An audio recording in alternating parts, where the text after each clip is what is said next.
Merhaba çocuklar, ben Kakuli. Sihirli ormanıma hoş geldiniz.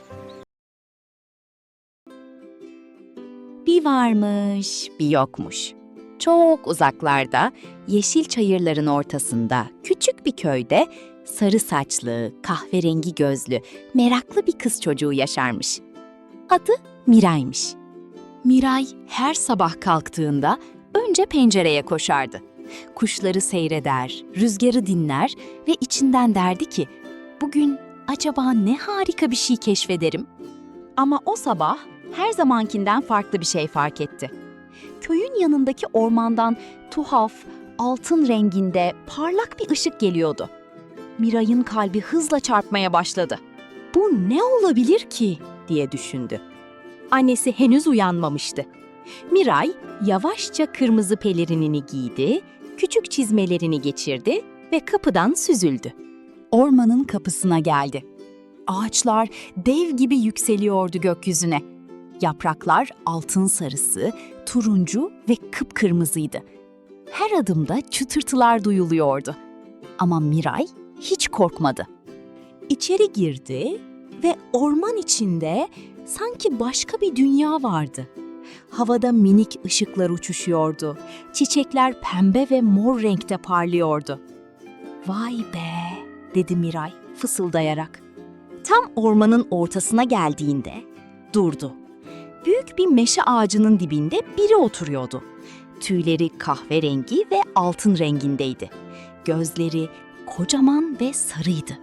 Bir baykuştu. Ve bu baykuş konuştu. "Merhaba Miray," dedi. Tatlı, derin bir sesle. Miray şaşkınlıkla gözlerini ovuşturdu. "Ben mi? Sen benim adımı biliyor musun?" Baykuş güldü. Tatlı tatlı. "Elbette biliyorum. Ben orman bekçisi Pamuk'um. Bu ormanı yüzlerce yıldır korurum ve seni çoktan beri bekliyordum Miray." "Beni mi bekliyordun?" dedi Miray sesi titreyerek. Pamuk başını salladı. "Ormanın kalbinde çok eski bir sır var ve onu yalnızca cesur, merhametli bir çocuk çözebilir." "Ne sırrı?" diye sordu Miray, gözleri parıldayarak. Pamuk sessizce kalktı ve yürümeye başladı. "Gel, sana göstereyim. Ama dikkat et, yolda karşılaştığın her şeye güzel bir kalple yaklaş."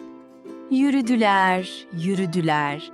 Derken önlerine küçük, titrek bir tilki yavrusu çıktı. Bacağı incinmişti ve ağlıyordu. Miray hiç duraksamadı. Hemen yanına koştu. "Üzme kendini, sana yardım edeceğim." Miray, pelerininin ucundan küçük bir parça yırttı ve tilki yavrusunun ayağını nazikçe sardı. Tilki yavrusu gözlerini açtı ve gülümsedi.